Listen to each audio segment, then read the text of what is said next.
shall I go? What shall I do? Frankly, my dear, I don't give a damn. Behave yourselves!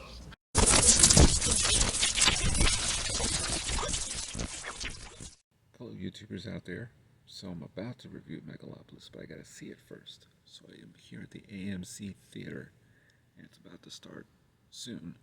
There's not a single soul in sight. I'm the only one here.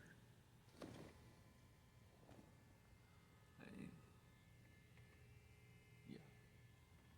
Total insanity. So here I am, and this is just to prove that sometimes I do go to the movies. So here I am. This is weird, very weird, but I've heard that Megalopolis has been playing to empty theaters for the most part. We'll see how this plays out. Check back with a review after I see this movie. Hello YouTubers out there, this is Saravia at the movies. So here I am to talk about Megalopolis. So I was, in fact, the only one at the screening from beginning to end. So that was that. And but I go to matinees usually to see a film. Very rarely do I go in the evening, usually because it costs more money. But anyway, I was there, and I was the only one. So, Megalopolis is Francis Ford Coppola's very personal project, a labor of love. For almost 40 years, he wanted to make this film. I remember that even just before 9/11, he was considering making the picture, and then 9/11 happened, and he didn't make it. It's kind of interesting to point out 9/11 because there are a couple of photographs from the aftermath of 9/11 featured in this film.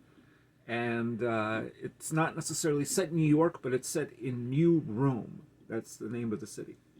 But it looks just like New York. The opening sequence features the Chrysler Building, and that's where we see Adam Driver playing Caesar Catalina. And he is an architect, and he has a vision for a utopia. He wants to get rid of the city that is, and the decadent city where there's police brutality and all sorts of problems and issues and homelessness and so on. Not to mention these very decadent parties that look like they came right out of the time of Rome. In fact, all the names in this picture, really, the characters' names refer to the Roman senators from way back. So it's very much a Rome tale, a tale of Rome set in present-day New York, but it's New Rome. And right at the start of the picture, first of all, the film is called Megalopolis, a Fable. And it's important to make that clear because I think as a fable, fables usually are short, fictitious stories that sometimes have supernatural happenings, or in some cases, animals that actually can talk and speak English. Okay, that's what fables usually have. But the supernatural happenings is very important because I don't take this film very literally, and some people have. Because right at the start of the picture, Caesar, he steps out of really the top of the Chrysler Building and steps out and puts his foot forward on the edge of the part of the building that he's in, the very top floor, right on the edge, steps out over the window, and it looks like he's going to commit suicide. And what he does is he stops time stop, and there's a couple of instances of that happening in the movie. I don't think he actually stops time. I think that the film is really an examination of these metaphors that are not really meant to be taken literally. In this case, stopping time to me really was referring more to the fact that can we stop this nonsense of what this city is and make it into what I see it as? He's a visionary. And oftentimes in the film, there are things that he is seeing that are not really there. There's Julia, who is Cicero's daughter.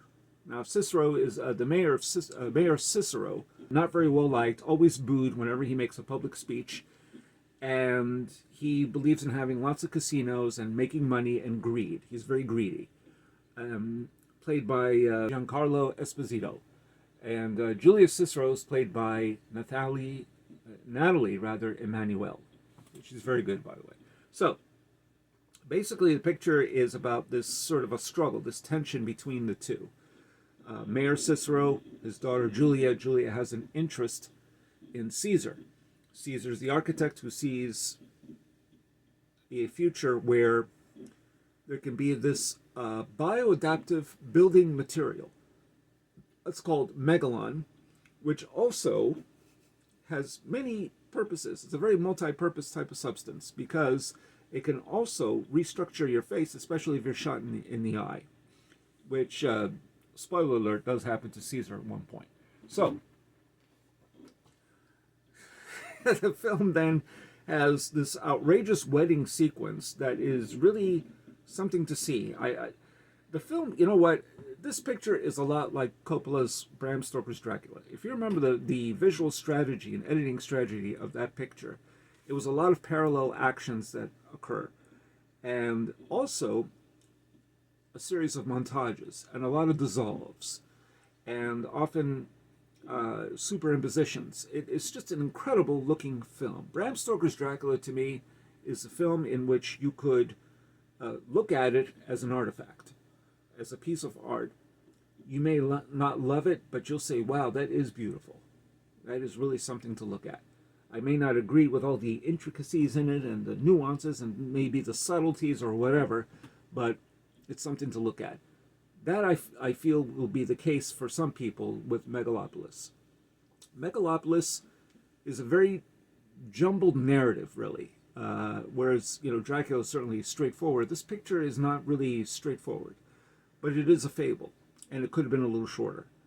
But it's always entrancing. This picture is just so beautifully made that it's hard for me to say, no, don't see it, to dismiss it, or to tell anybody to resist seeing it. I think you need to see it and to really be absorbed by it. It is quite absorbing, but it doesn't obviously make a whole lot of sense.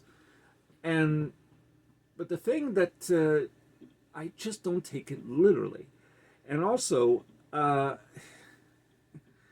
thing about Adam Driver, I think, Adam Driver's a tall guy, and he's an actor that is not unlike, say, Charlton Heston, or not quite Robert Mitchum, but probably Charlton Heston. I mean, I could see Adam Driver as the one that sort of just has control of everything. He has this ability to seem like a very authoritarian, even though that's not really the character he plays. But he has this, like, he can have his grasp on everything. That's kind of what I get out of him. Like, he's somehow too big for New Rome. And that's really what I got out of the picture a lot, is his presence. And the scene at the wedding, which is involving Crassus, was a very wealthy guy, played by John Voight. He marries Wow Platinum, who was a TV journalist to some degree, played by Aubrey Plaza. And she is very vulgar, and she's a gold digger, clearly, and she is also Caesar's mistress. I mean, so it goes back and forth. But anyway, she marries Crassus for the money, of course, because Crassus has a lot of money in his own bank, I think. So Crassus could end up being quite beneficial towards this vision of a utopia for Caesar. So that's really what the film is. So again, that tension between Caesar and Cicero, who have two different opposing visions, one based on greed, the other one based on some measure of hope. And then there's Cicero's daughter, who gets very romantically involved. Now, but the thing is, the film, I don't, there's nothing in it that I would take too literally. I mean, at one point, Caesar and Julia, they're at the top of, I guess, the Chrysler building, and there's this large clock, and it has, giant wands, and he's always stepping over it so as not to stop the mechanism from, the mechanism of time to continue. He doesn't want to stop that. And so they're on top of there, and I kept thinking, geez, they're going to slide right the hell off of this clock. Because there doesn't seem to be any sort of barrier or anything. It's just, this giant clock, and they're walking on it, and you can see the city in the background. And then another scene, he's sitting on a scaffold, which is attached to, I don't know what, and there are a series of scaffolds, and she just walks on them, and says, "Hey, what's going on?" And meanwhile, you see the entire city. Look, it's not meant to really be taken literally. I don't think so. I think this film is Coppola's way of looking at this particular world in a very experimental fashion, of which he has made experimental films before, and a lot of metaphors, but not to be taken too literally. At one point, there's the Statue of Justice, and then another giant statue that kind of topple over, but they look like they're animated a little bit, so they're kind of struggling and holding on to each other like they're living, breathing creatures. I mean, come on, people. I don't think this is. Some people are talking about this like it's really happening. It looks like it's really happening, but it's just a fable. It's just a story, and whether it's emblematic of something else, I couldn't really say. Megalopolis deserves more than one viewing, for sure. This is one of those kind of films. It's not for mainstream audiences. It's not accessible to most people. There's an inaccessibility to this movie other than the joy of a director toying with the audience to a certain degree, but also experimenting with the form, trying different things. This is not Coppola as a true professional director making, a very standard type of movie. I mean, it's not the same guy that did the Rainmaker or the Godfather movies, or to a certain extent Apocalypse Now, which Apocalypse Now also seems to experiment a little bit, but this goes a lot further, and also Coppola's Dracula. So I could say I enjoy the picture. I just don't know really what to fully make of it. It has a lot of meaning in it. I'm not sure it's really that profound, but I don't know. So I will probably look at it again at some point for sure and give a more thorough reading of it. But I haven't still written a review for it yet. So this I'm doing sort of off the cuff. Shia LaBeouf, by the way, he plays Claudio Pulcher. And this is Crassus's depraved nephew. This is Crassus's nephew, who at first I thought was a fashion designer. I mean, I wasn't really sure. Like, he's introducing these women and models. They're all so, wearing these star-studded dresses and all kinds of things. And then at one point, he's also dressed as a woman. And, I couldn't really... I didn't know, but I don't think he's actually a fashion designer in the movie. But he certainly acts like it at first. Very flamboyant. The whole film is very flamboyant. Flamboyant visually, flamboyant in terms of sound, in terms of performance, in terms of tone. The one consistency in it is the fact that it really plays with the form. And I think there is substance still there. But I'm not exactly sure what were Coppola's intentions. It's just one of those films that, because it's so experimental, because it's not the usual mainstream type movie, certainly not it's an original piece of work. I've heard that he was inspired by Metropolis. I mean, this movie is about as far removed from Metropolis as I can imagine, except for the scene involving a handshake, and for those of you who see it, you'll know what I mean. I don't really see the connection. This is really, it's not the same kind of film. But there is that, the idea of time and clocks, and you hear the ticking of a clock ticking and the mechanism, and there's a lot of that in this movie. Not sure what that all really means at the end of the day. And also, I wished that we really saw what Caesar's utopia would really look like. I mean, you get a sense of it, but not just what it looks like, but whether it would actually work. And that could have been like the second half of the film. And whether then, the opposing forces who are certainly seem to be for it, including all these young kids, which we see in one scene where Caesar, who has a lot of speeches in this movie, many of them are very Shakespearean, one of them borrowed quite liberally from Hamlet, is talking, and his image is projected on the Megalon, and because the Megalon seems to be again, it's adaptable for just about anything. I didn't even understand how this substance really works, except that it's bioadaptive, I just don't know.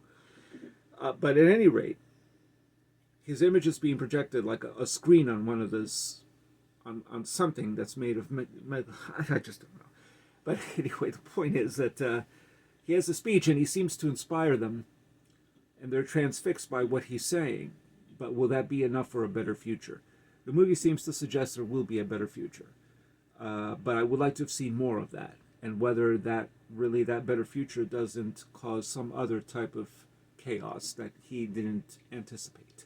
So I would like to have seen that. But anyway, as it stands, Megalopolis is apparently a huge box office flop. Not that matters to me. It would only matter to Coppola, who put his own money into it by selling part of his winery. So he really wanted to make this film, and it is dedicated to his wife that passed away a little while ago, Eleanor Coppola.